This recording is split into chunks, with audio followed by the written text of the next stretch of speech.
مرحبا فيكم يوتيوب في فلوج جديد من دولة جديدة، تركيا، تحديدا اسطنبول، من أكثر مدن العالم زيارة في العالم. خلكم معانا عشان نشوف وين بنروح وشو بنسوي في اسطنبول.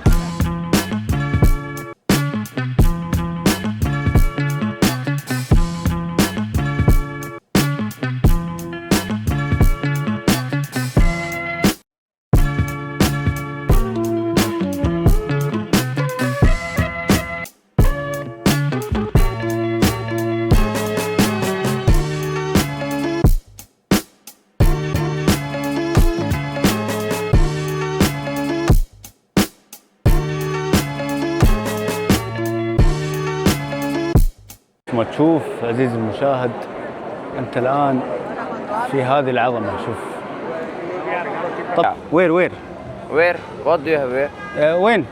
وين محل؟ اوكي ليتس جو. Karaköy. كاراكوي. يأذن والثاني هناك يرد عليه. شيء جدا جميل انه تزور مدينة واحدة وفي نفس الوقت انت في قارتين. يعني فضول عشان اشوف هذا المكان اللي كانوا ينفون فيه امراءهم واميراتهم يعني. وتخيل معاي ان هذا البازار اليوم هو من عام 1461 بناه محمد الفاتح. هذا ما يسمى بغلطة تاور او برج غلطة. هذا في قصة طريفة عليه. طبعا قاعدين نتمشى في منطقة الفاتح في اسطنبول. الفاتح قديما او الى الان هي تعتبر قلب اسطنبول، وسميت طبعا على محمد الفاتح اللي فتح القسطنطينية أظن القرن ال15. ضمن المعالم السياحية اللي يزورونها السياح وغيرها. ونفس ما تشوفون قدامي مسجد آيا صوفيا. لكن نفس ما تشوف في أعمال الكونستراكشن في كل مكان. هو آيا صوفيا ومسكرين الاماكن وما شاء الله زحمه. طبعا احنا في القسم الاوروبي، كل شيء في اسطنبول للزياره وللسياحه يعتبر معظمه في القسم الاوروبي. القسم الاسيوي شوي مسحوب عليه لانه ما في يمكن الا اوتلت او مول. انا ما رحت، لكن ممكن نزوره. قصه آيا صوفيا على السريع. آيا صوفيا اللي تشوفونها خلفي او المسجد هذا مر على 4 هويات متتالية. كنيسة أرثوذكسية عام 537. يعني تتكلم على اللي قدامي عمره 1500 سنة. متخيل عزيزي المشاهد؟ يعني أنت قدام إرث تاريخي الآن ومعلم من معالم الدنيا القديمة. شيء قديم طبعا جدد وغيره. نفس ما قلنا لكم مر على 4 مراحل. وأثناء الحروب الصليبية تحولت إلى كاتدرائية. بعد ما محمد الفاتح وافتتح القسطنطينية وحولها إلى اسطنبول، تحولت إلى مسجد عام 1453. تحولت إلى متحف عام 1900 وفي 2020. وهذا كان آخر تغيير. رجعت إلى مسجد الناس يصلون فيها. مسجد آيا صوفيا رجع إلى مسجد الناس يدخلوا له ويروحوا له. فأنت أمام تاريخ صراحة كنت أتمنى لو أقدر أدخله، بس الأعمال والزحمة ما أظن بتوفينا. الآن مكملين المشي، ماشيين في هذه الساحة نفس ما أراويكم. شوفوا استمتع معاي. هذه حديقة السلطان أحمد مع النوافير. وتشوفون في الآخر هو مسجد السلطان أحمد، واللي يسمونه بمعنى آخر المسجد الأزرق. ما شاء الله المكان مكتظ بالسياح. مع ان الجو شوي بدأ يكون حر، بس زحمة بطريقة مش طبيعية يعني. وانا سمعت انه يكون ازحم من كذا، يعني كذا المفروض انه زين. فنرجع لموضوع المسجد الازرق. شو سالفة المسجد الازرق؟ طيب هو مش ازرق، ما في اي شيء ازرق من برا عشان يسمونه بالمسجد الازرق. شو سالفة المسجد الازرق؟ بخبركم سبب تسميته. وهو له المسمى الثاني طبعا، مسمى على السلطان أحمد. شوف المكان كيف منطقة رهيبة. شوف هذا المدخل، إن شاء الله هذا هو اللي يدخلك للمسجد. بس شوف كيف المشي مع الأشجار مع هذا، والله معمار رهيب صراحة.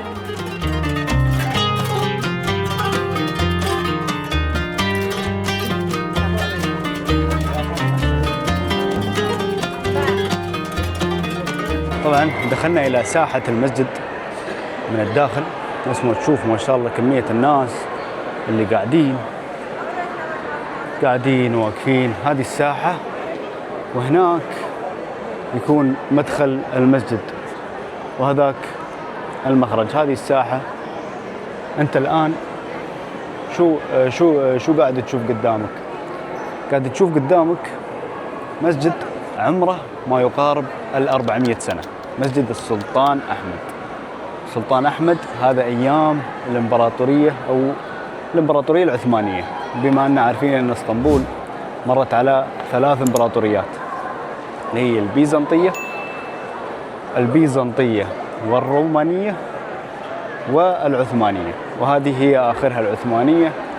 وسمي هذا المسجد وبني في عهد السلطان أحمد الأول. فأنت أمام تاريخ، وفي قصتان. أول قصة اللي هو ليش سمي بالأزرق مع أنه ما نشوف شيء أبدا أزرق، والقصة الثانية أنه كان في خلاف ما بينها وما بين الحرم المكي لسبب آخر. نحاول ندخل داخل ونسرد لكم المعلومات هذه مع بعض.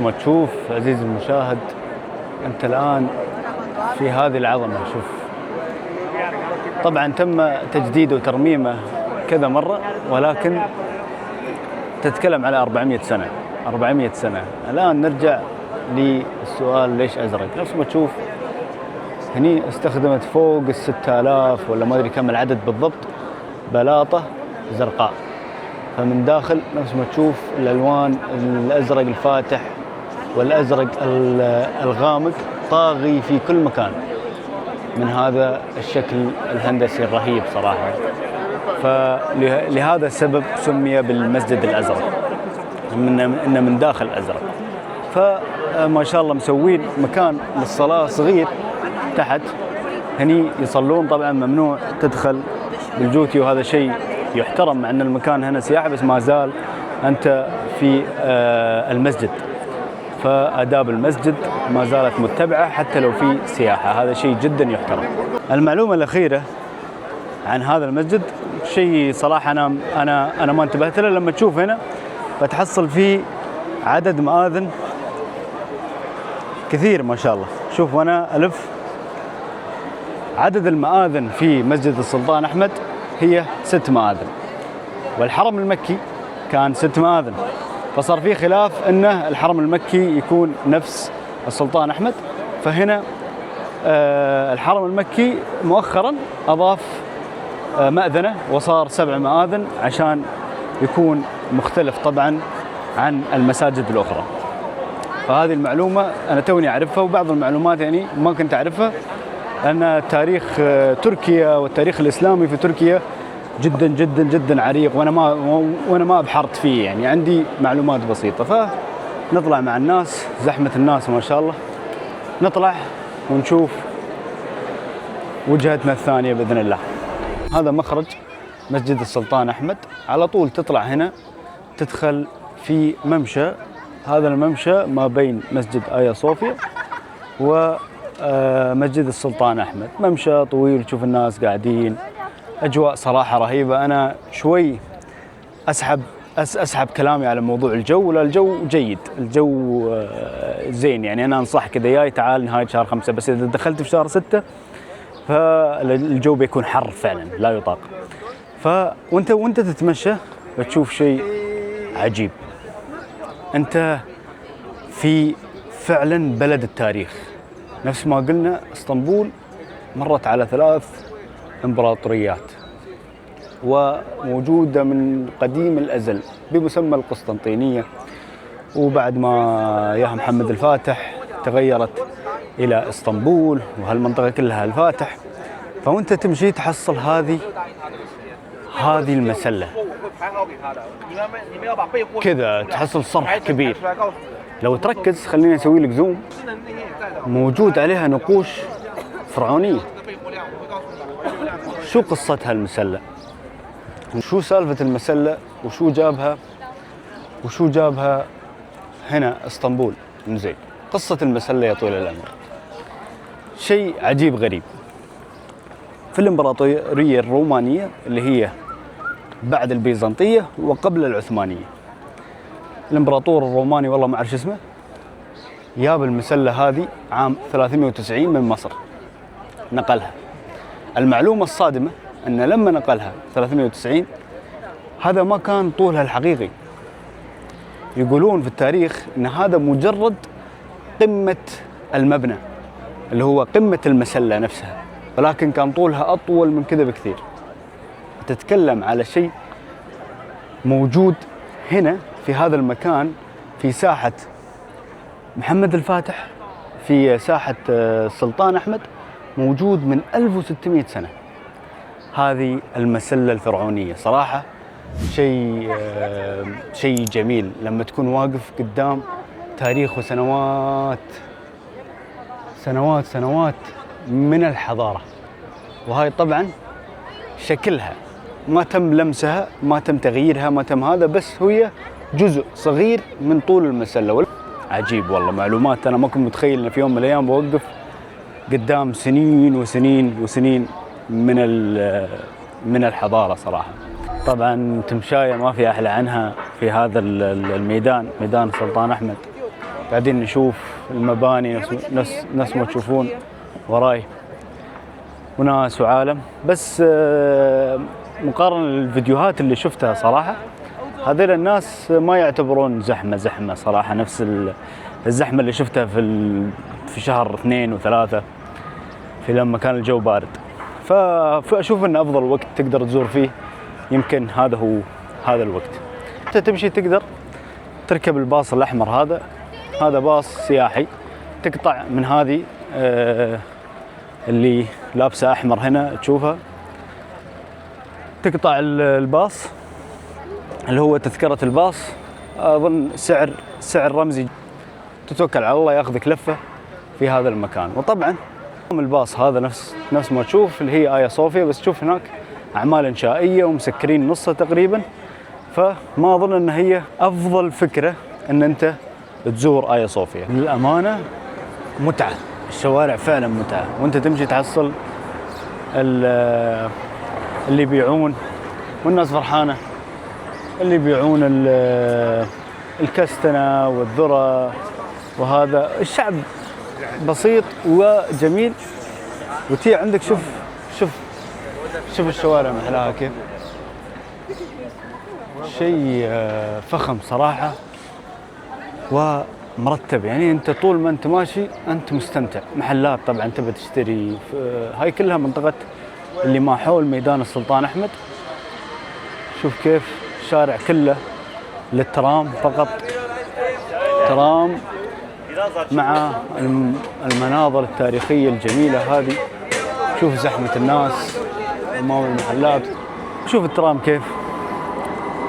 شيء صراحة طول ما أنت ماشي مستمتع، الناس مبسوطة يعني وأنت ماشي. هذا جدول لحاله، يعني أنت رايح مكان ثاني قاعد تستمتع بالمناظر والناس. والله وأنا أشوف الشعب فرفوش صراحة. اللي يقول لك الشعب التركي عنده مشاكل مع العرب، أنا كنت مؤمن بهذه الفكرة قبل لا يقول شو مشكلتهم مع العرب وليش هذا والله يستر. بس أشوف الشعب بالعكس فرحان ويضحك وأموره طيبة. يمكن اللهم كم من واحد بس اللي ما له خلق، إذا كان يداوم في مطعم أو يداوم في مكان على الصبح أكيد مش متفيق، لكن مش قليل الأدب. فهمت؟ هاي تفرق وايد. الآن وصلنا وجهتنا الثانية من بعد منطقة السلطان أحمد والميدان والتمشي في الشوارع الجميلة هذه. وهذا نحن الآن رسميا عند الجراند بازار أو البازار الكبير. هذا هو مدخل الجراند بازار. تدخل الجراند بازار أنت تدخل نفس كسور وممشى، وتبدأ عندك المحلات قدام ورا. فتخيل معاي أنه المكان اللي بتشوفه هذا أيضا مرة ثانية يعتبر تاريخي، يعتبر شيء عريق في اسطنبول من أيام السلطان محمد الفاتح ما قبل السلطان أحمد الأول. فمع بعض بنتمشى في هذا المكان، بنتعرف عليه، وعلى مدخله بنراويكم الأماكن معانا. والله تحس أن أنت كذا عبرت بوابة عبر الزمن، سبحان الله. دخلت كذا بوابة تاريخ آخر، عالم آخر، ثقافة عثمانية رومانية بيزنطية، أنت عايش في عالم آخر. شوف المدخل هنا، شوف كيف كمية الناس، يبين ما شاء الله عالم وناس. هذا المدخل الرسمي، طبعا مكتوب كابيلا كارسي بازار، الزبدة اللي هو ذا جراند بازار أو البازار الكبير. البازار الكبير طبعا كلمة بازار يعتبر سوق يبيع بعض السلع اللي المعروفة اللي المفروض انها ما تكون غالية، بس لا يغرك. طبعا بازار لكن اعتبره شيء كبير جدا، يعني ممكن تدفع آلاف الآلاف هنا، فدير بالك. ندخل المدخل مع بعض، طبعا تفتيش وعالم. شوف هنا المكان المسقوف، وشوف كمية الناس أخوي. تخيل معاي مفروض العزل شغال، فتخيل معاي أن هذا البازار اليوم هو من عام 1461 بناه محمد الفاتح في عهده، طبعا في أيام العهد العثماني أو الدولة العثمانية. فهنا الجراند بازار هذا تقريبا نتكلم على 600 سنة، وشوف كمية الناس. أكيد في ترميم وأكيد في تجديد لهذا المكان، لكن فكرة أن أنت داخل سوق أساسي من أهم أسواق اسطنبول المسقوفة، اللي فيها تقريبا فوق 4000 محل، فيها 60 شارع وتفرع. نحن بس قاعدين نتمشى في المدخل، فشيء مهول جدا. أنت متخيل أن أنت قاعد تمر عبر الزمن في سوق نفس هذا. خلينا نراويكم بعض السلع اللي موجودة. احنا اللي شفته غالبا على المدخل ذهب وايد، يعني المدخل في وايد ذهب، ممكن السجاد يجي بعدين والملابس، فبنراويكم بعض المقتطفات في هذا المكان.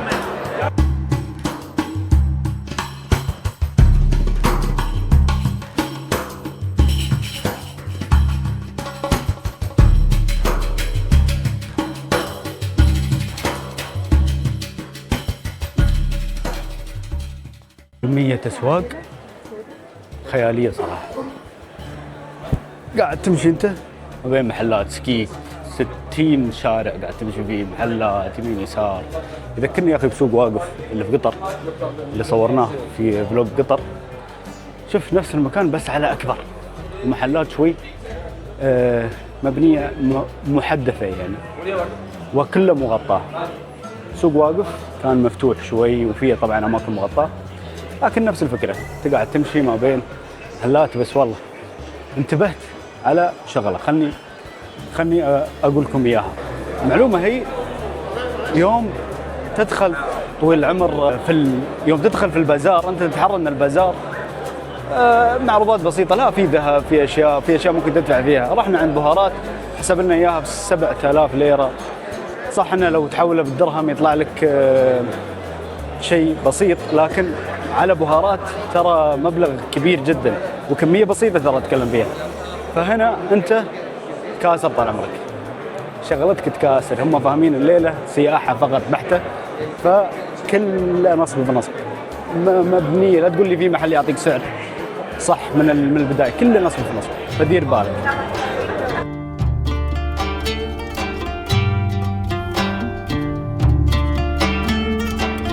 طبعا الحين في نهاية البازار المغطاة، تطلع على طول. شوف من هالبوابة اللي وراي نفس بوابة التفتيش، تي هني طال عمرك تطلع على سوق ثاني. الاسواق ما تخلص ما شاء الله في تركيا. سوق ثاني، عالم ثاني برا مكمل، يعني البازار الكبير بعده مكمل طال عمرك، مع الشاورمات والمحلات. بس والله شيء متعب صراحة. خلاص بدأ الواحد يتعب من المشي ما شاء الله. ترى تركيا كلها مشي. بنكمل شوي لفلفة ونشوف.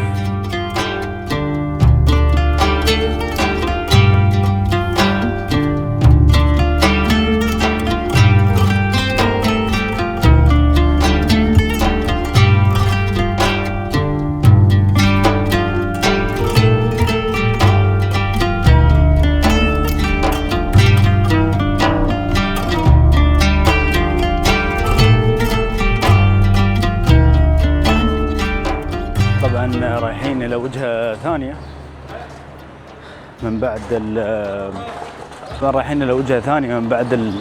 بعد البازار. وجهتنا الثانية بعد جميلة تاريخية. كان في متحف عدال مسجد السلطان أحمد اللي هو توبكابي ميوزيوم، اللي هو قصر توبكابي، مليء بأشياء، وفي لبس الرسول صلى الله عليه وسلم، وفي كذا شيء، بس كان زحمة والوقت ما حالفني. إذا بكرة صرت إن شاء الله بسير. بس ونحن رايحين في الطريق شوف كيف الشوارع يا أخي، والله خيالية. من وانت نازل طبعا لحسن حظنا أن نحن الآن نزول، قاعدين ننزل، بس شوف كيف حواري، بس تحسها فخمة. شوف كيف، وكلها مطاعم، كلها محلات، وطبعا تلف يسار وتشوف شوارع ثانية بمحلات ثانية بوضع ثاني. إذا حاب تشوف الأكل وأفضل أكل ممكن تاكله، في فلوج ثاني طبعا بينزل بعد هذا الفلوج متخصص بالأكل، وين تاكل على حسب تجاربي أنا أو الأماكن اللي أنا رحتها. خليك معايا عشان نشوف الوجهة الجاية.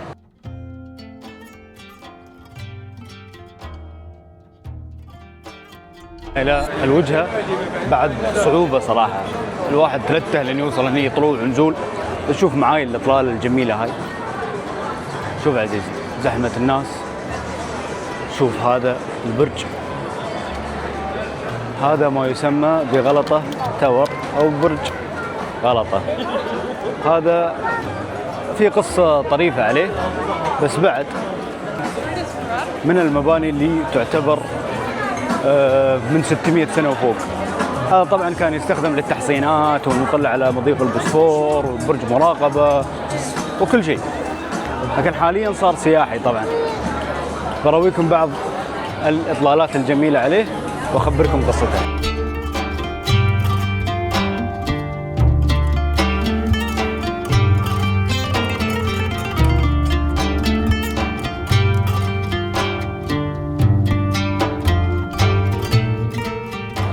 طبعا هذا البرج اللي خلفي الآن إن شاء الله زحمة عالم، وإذا جيت في كافيهات لين تقول بس. وهنا تقدر تاكل السان سبستيان الشهيرة هنا مع إطلالة البرج. لكن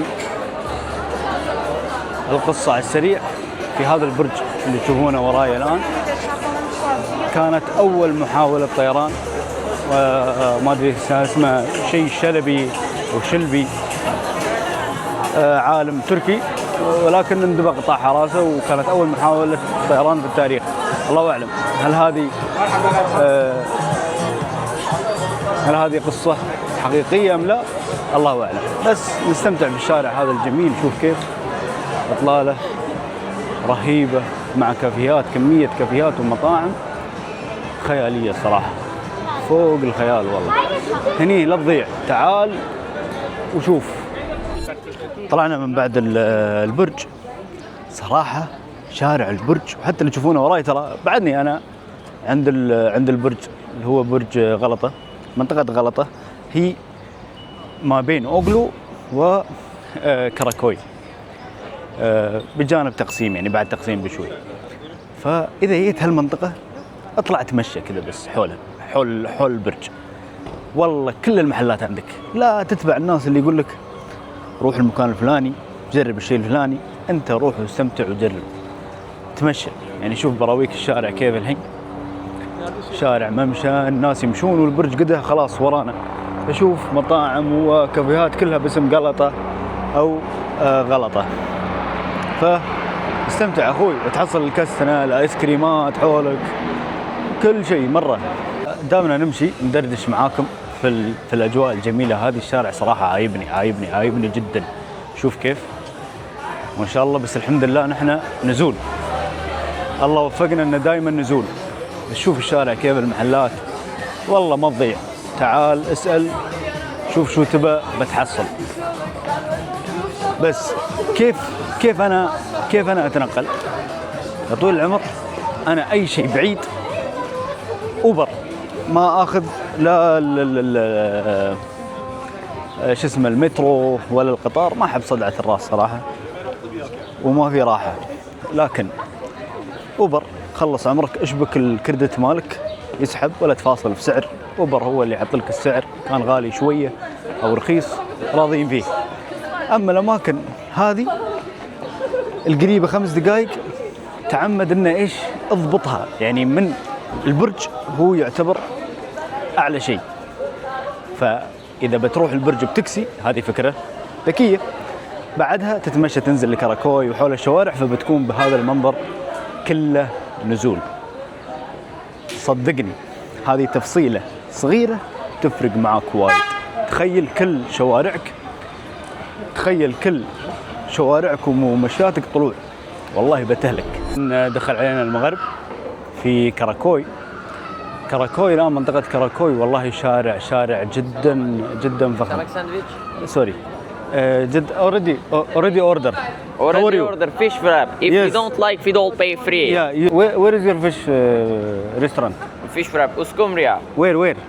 Where? What do you have here? وين محل? Okay, let's go. Karakoy. Yes. Okay. Karakoy. This one? This one, fish wrap. Fish wrap. Yes. Yeah, already. Very nice? Very good, very nice. Okay, thank you. No good, no money.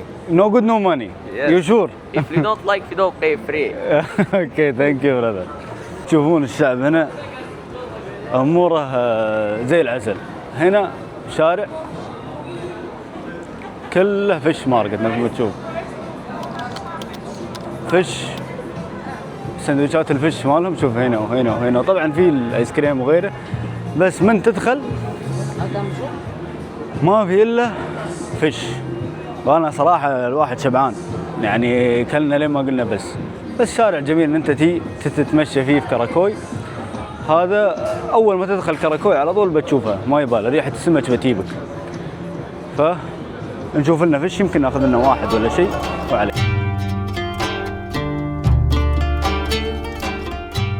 الأكلات هاي كلها في شوارع كراكوي نفس ما تشوف. لا والله لا تفوت هذه الأمور، جرب استمتع. أنا عن نفسي ما أحب نوعية الأكل هذه يعني، بس ممكن نجرب.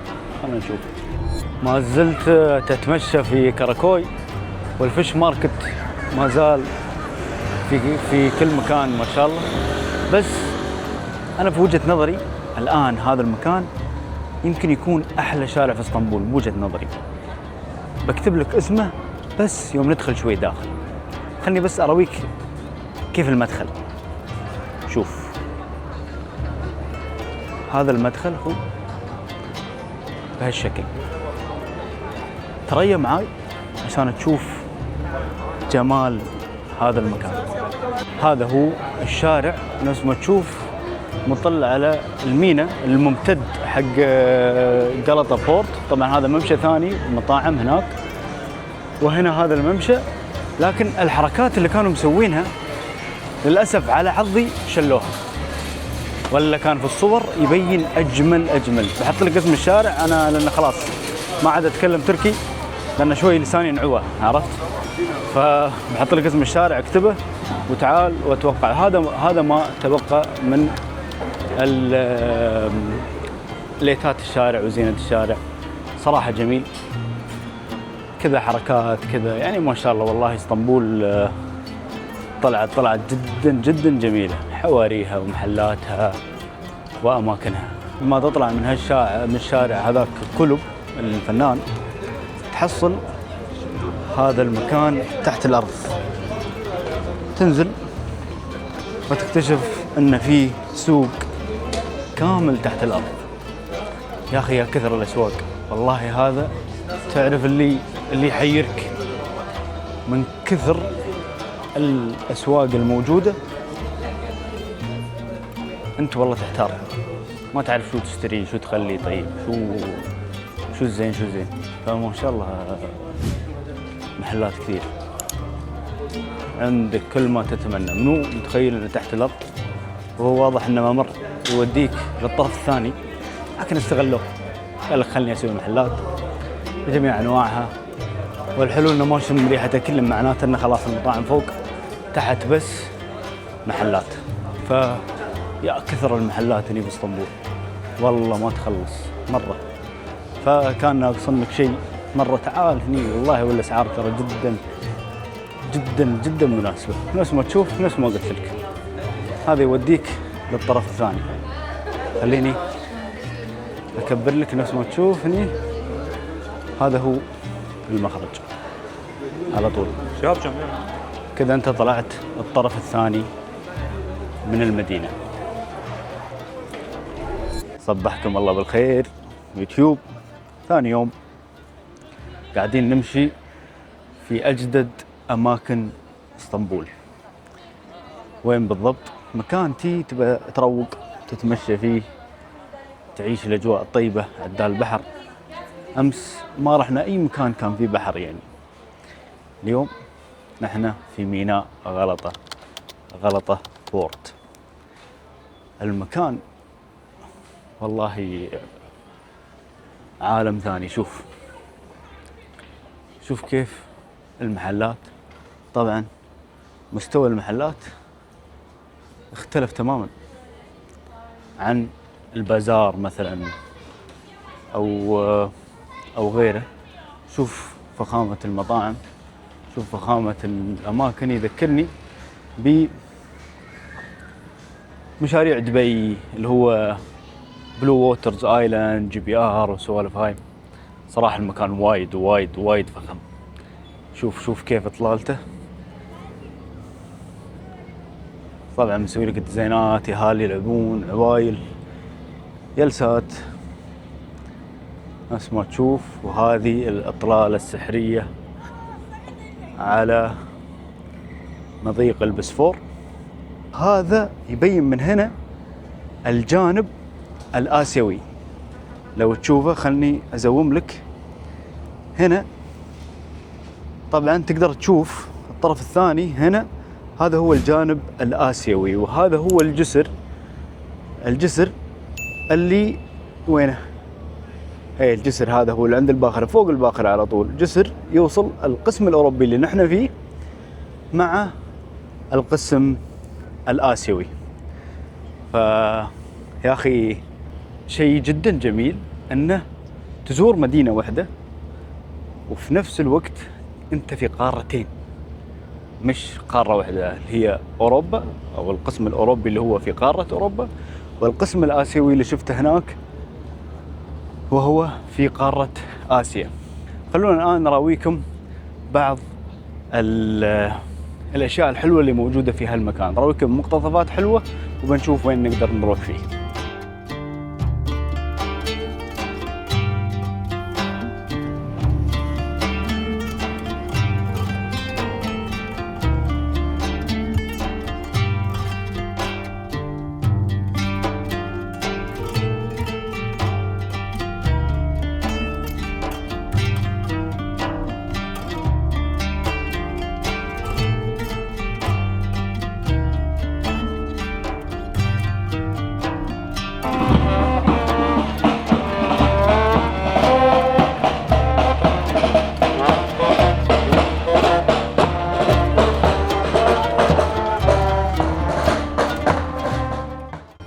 جلسنا في غلطة بورت أو ميناء غلطة، جالسين جلسة جميلة نفس ما تشوف، وضع جميل، البحر من خلفي، نتريا القهوة.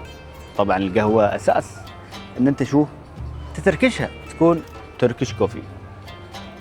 فمع التركش كوفي بنسولف معاكم ونسوي سوالف قهوة السريع. المفروض ان احنا وصلنا شيء جدا مشهور هنا في تركيا. المفروض هذا يكون في فلوق الاكل، بس بما اننا جالسين نتقهوى وبنسولف معاكم بنذوق معاكم وبنشوف شو هذا. هذا الملك مع الالموند بودينج. المفروض هذا كيك مشهور جدا عندهم في تركيا، يخرج خارج الصندوق. مكان ممكن يجيب لك عادي الخاشوقة او المعلقة بطريقة اعتيادية جدا، لا جايبها في جيب كذا عشان الحركات والبركات.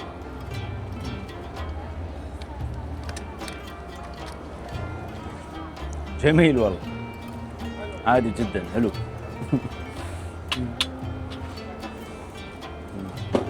يعني هو شوف وصلت القهوة فنبدأ سوالف قهوة رسميا كذا، رسميا سوالف قهوة مع البودينج. هذا عادي جدا والله العظيم، يعني فوق العادي جدا ب 200 سنة. يعني هو لو حط لي 500 سنة برضو عادي جدا حلو جميل ينكل عادي، لا تجربه. فشوف اولا القهوة كيف يملك اياها، ترتيبهم حي صراحة. شوف كيف شيء فخم مرتب، يملك اياه في صينية. هذا اوكي تمام، هذا ما عليه كلام. اكثر شيء لاحظته هنا في اسطنبول محل فلافل، محل برجر، محل شنطة، يتباهى انه هو من 5000 60,000 سنة. هذا شيء زين حلو طبعا لما تكون فاتح محل وقاعد تتوارث من جد جد جد جد جد. وطبعا لازم اول شيء يعني يكتب. يعني شوف مثلا عندك محل ساعات هنا، خلنا نكبر لك مثال حي على طول، مكتوب عام 1951. شوفها على طول متى وهذا. لكن هذا يدل أن تركيا دولة فعلا تاريخية عريقة. نفس ما شفنا المسلة أمس، تتكلم على مسلة عمرها 3500 سنة، وهنا موجودة من ما أدري كم سنة، 1300 سنة. هذه كلها سنين، فتتكلم على دولة فعلا فيها الحضارة، فيها التاريخ، وفيها الشيء. فلو الفلوج هذا يعني أنا لأن أول مرة أزور اسطنبول، فقاعد أتمشى وأشوف لك الحلقوم على هذا أساس. فمكملين في اسطنبول، نتقهوى ونمخمخ شوي ونراويكم أماكن ثانية بعد. من أجمل الأشياء ممكن تشوفها في تركيا، شوف صوت الأذان. هذا مسجد يأذن، والثاني هناك يرد عليه.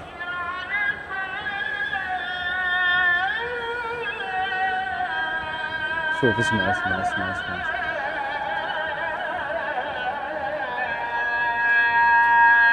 يا سلام، صوت أذان جميل صراحة، صوت رهيب. تحس ان انت في دولة عربية نوعا ما، او يعني هي دولة إسلامية طبعا، بس تحس ان انت في بلادك، تسمع الأذان دائما. وهذا الشيء صراحة ملحوظ، وكان لازم نذكره صراحة، شيء جدا جدا جميل.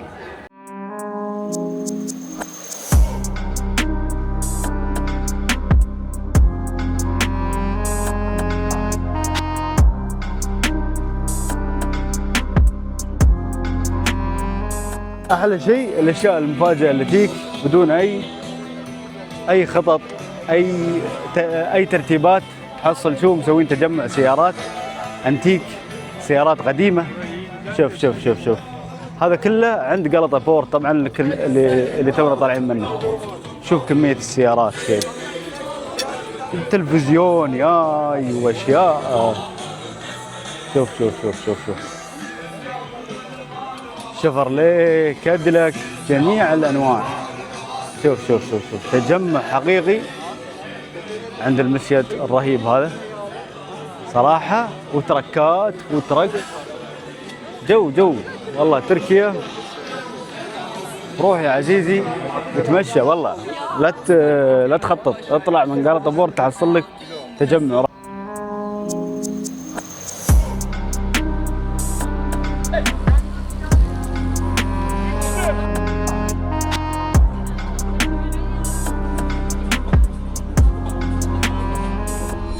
وجهة جديدة من أكثر المناطق الحيوية اللي موجودة في اسطنبول. من بعد بشكتاش يجيك منطقة اسمها أورتاكوي.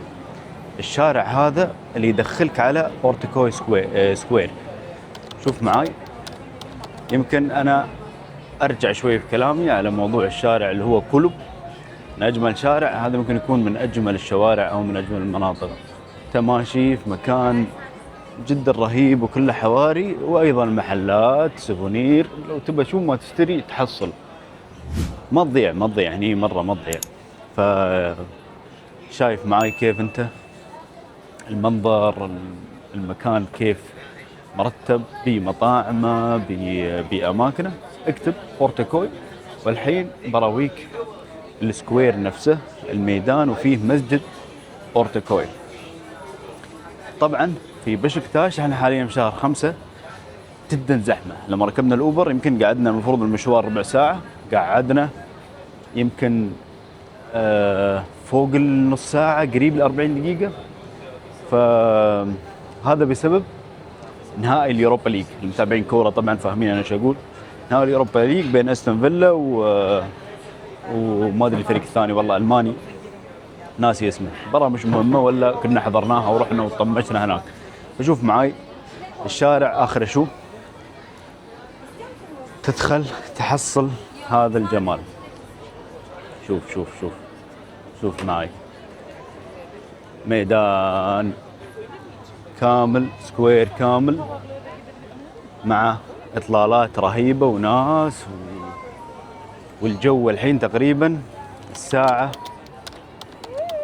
5، فالجو جدا رهيب، الحر خف شوي. شوف هذا قدامك هني مسجد أورتاكوي. شوف الإطلالة كيف على مضيق البوسفور، شيء خيالي والله. هذا المكان يستحق الزيارة. محلات وايد وين ما سرت، إذا دخلت هنا أو هنا أو هنا في أي حارة جدا جدا رهيب. شوف زحمة الناس اللي واقفين على العبارة هذه اللي تاخذ كلفة. مشروع بعد، ليش لا؟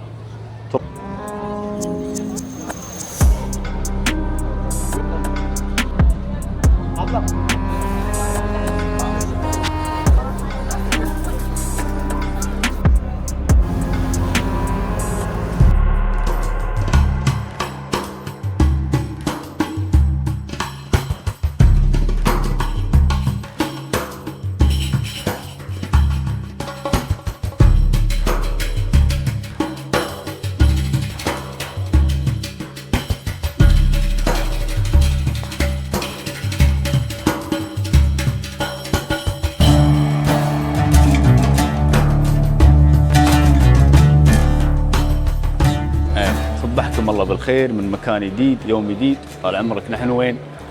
من اشهر الاسواق واقدمها بعد، مش الجراند بازار، الايجيبشن بازار. نفس ما تشوف تصميم شوي احسسك انه فيه طابع مصري، لكن هذا السوق في قلب اسطنبول في مدينة الفاتح في منطقة امينونو. معلومة على السريع، هنا لا تتأمل انت جاي تشتري ملابس او شيء، كله بقلاوة والبهارات والسبايسز واي شيء له علاقة بالاعشاب. وهذا ليش سمي بالسوق المصري؟ وما شاء الله كبير وايد. ليش سمي بالسوق المصري؟ لانه انبنى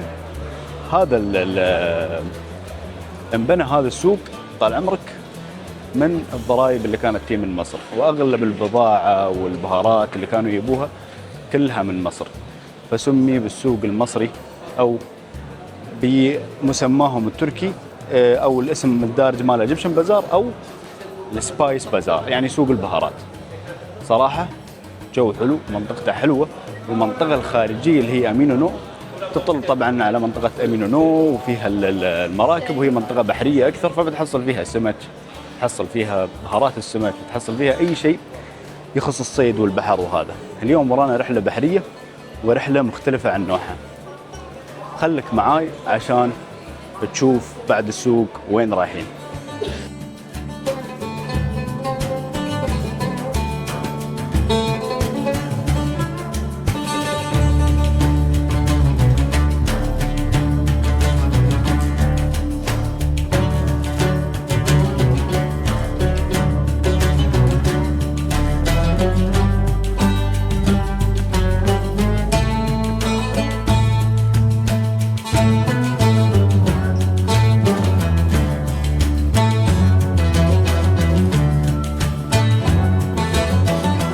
طبعا اليوم طالعين من السوق المصري. للأسف الحظ مش أحسن شيء، نفس ما تشوف مطر والأجواء. بتحصل ممر تحت الأرض اللي احنا متعودين عليه، وسوق أيضا اللي يوديك لمينا أمينو نو. بتشوف هنا سوق كامل تحت الأرض بعد.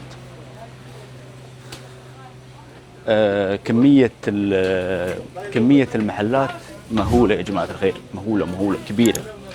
تتكلم على عدد كبير جدا. طول ما انت ماشي تحصل تحت الأرض فوق الأرض، فما تضيع والله في شو اسمه المحلات. ليش احنا رايحين نخطف الشارع؟ ليش نريد الطرف الثاني من السوق، او الطرف الثاني يجيك على طول مينا أمينو نو. هناك مأجرين عن طريق طبعا بوكينج اللي هي الكروز هاي بتاخذنا لفة محترمة المفروض إلى شيء أنا كان ودي أشوفه صراحة، لأن له قصة جميلة بنخبركم إياها. فمتجهين إلى المينا نتمشى شوي في هذه الأجواء الماطرة ونخبركم قصة المكان القادم. نفس ما تشوف الأرض كلها مبلولة ما شاء الله، كلها مبلولة. هني في منطقة أمينو نو المينا تشم ريحة السمك على كيفك. طبعا الذرة والسميت هذا في كل مكان.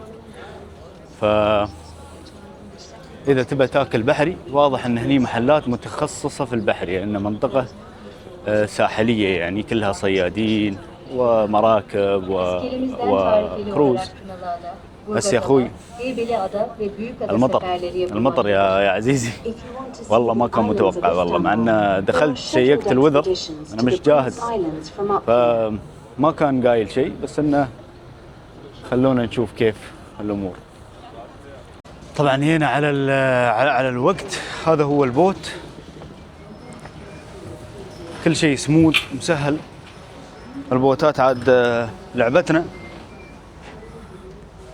بس الجو ماطر وهذا الشيء اللي يخوف.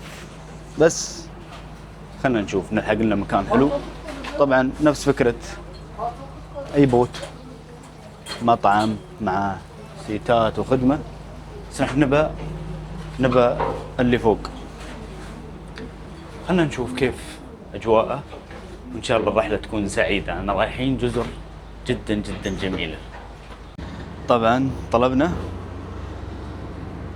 القهوة والشاي وهذا، وشوف الكافيتيريا اللي موجودة في البوت.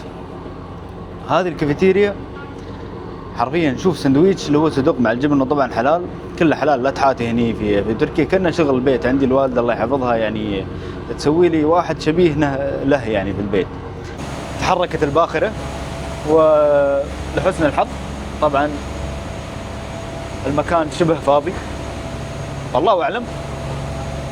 هذا مش حسن حظ، هذا لأن الجو طبعا من بيروح جزيرة في البرد هذا. فشوف معاي المنظر كيف، بس تستمتع دامك لحالك، تستمتع بجميع المناظر، بجميع الأشياء لحالك كذا بدون زحمة. والله بدون زحمة الناس الواحد فعلا يستمتع. سبحان الله.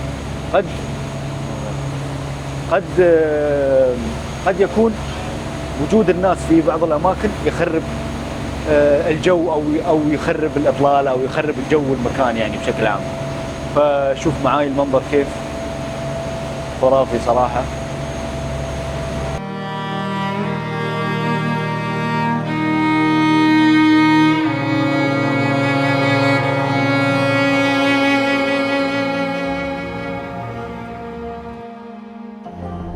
وصلنا إلى جزيرة الأميرات، هذه أكبر جزيرة.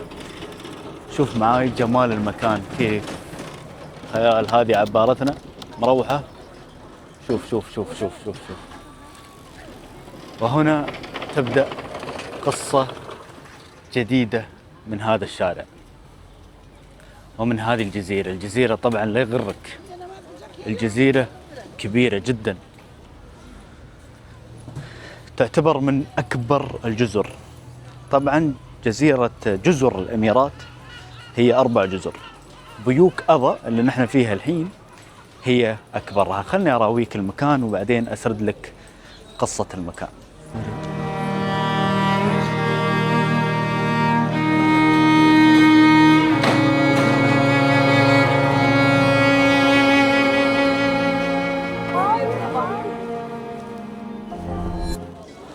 طبعا اشترينا جاكيت، وضع بارد صراحة، برد برد برد برد مبالغ فيه صراحة هنا في الجزيرة ومع المطر، فمش قادرين نلاحق.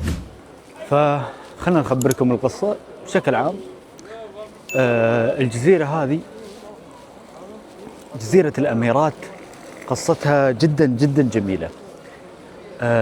سميت بجزيرة الأميرات لأن زمان في الحكم البيزنطي، تكلم على مئات السنين، كانوا الحكام الأمراء والسلاطين يرمون أو يسجنون عيالهم من الأسرة الحاكمة إذا كانوا أمراء أو أميرات في هذا المكان، وكان يسمى بالمنفى السياسي، يعني ينفون عيالهم في هذه المنطقة عشان يبعدون عن الحكم، يعني ما يطمعون في الحكم، يضمنون أنه يكبرون في مكان بعيد ومش شكله سجن، مكان رهيب نفس ما تشوف، كان حلو، شوارع هادية،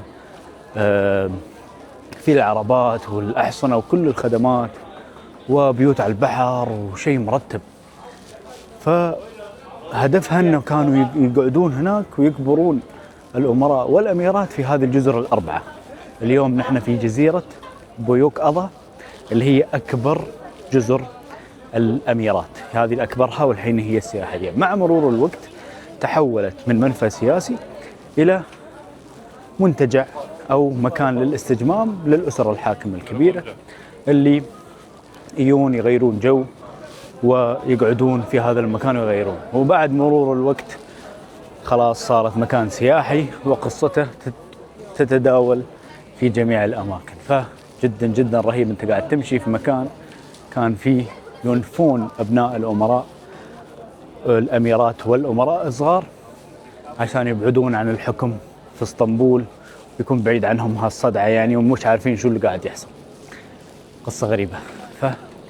فنستمتع هذا المكان ونتمشى فيه، حرفيا ما فيه إلا مطاعم، شوارع هادية جدا، مطاعم، محلات شراء، اكسسوارات، سوفونيرز وغيرها من الأشياء. تبى تتمشى تغير جو، تعال، لكن لو عندك وقت، لأنه الفيري بتاخذك تقريبا ساعتين إلى 3 ساعات، يعني أنت بتضيع نص يوم كامل. فلو عندك يوم زيادة تبى تيجي تشوف تستكشف، تعال. لكن أظن أن اسطنبول تكفي. أنا يعني فضول عشان أشوف هذا المكان اللي كانوا ينفون فيه أمراءهم وأميراتهم يعني، وشفناه. فصراحة يستحق الزيارة. شوف هذا ميدان في النص، ميدان رهيب جدا. شوف كيف المكان مرتب وهادي جدا وما فيه أي صدعة، بس نفس ما قلت لك. طبعا كله مطل على البحر، مطاعم على البحر وغيره. فتذكر إذا عندك وقت زيادة مر، شوف، استمتع بهذا المكان الجميل.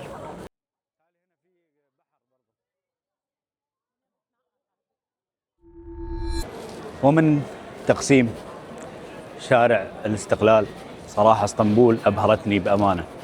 هذه نهاية فلوج اسطنبول.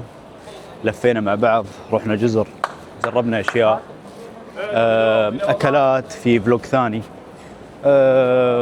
زرنا أكثر من أماكن، مساجد، تاريخ، شيء صراحة مبهر. أنا منبهر من اسطنبول، وأكيد نفس ما قلت لكم في رجعة ثانية بإذن الله أغطي فيها الأشياء التاريخية المبهرة هذه. تتكلم على آلاف السنين موجودة قدامك وما زالوا محتفظين بأصالتها ومظهرها إذا كان الخارجي أو الداخلي. فاسطنبول شكرا لكم وشكرا لمشاهدتكم. إذا وصلت إلى هذه اللقطة من الفيديو أتشرف باشتراكك ولايكك إذا عجبك المقطع، وإلى دولة ثانية ومقطع جديد.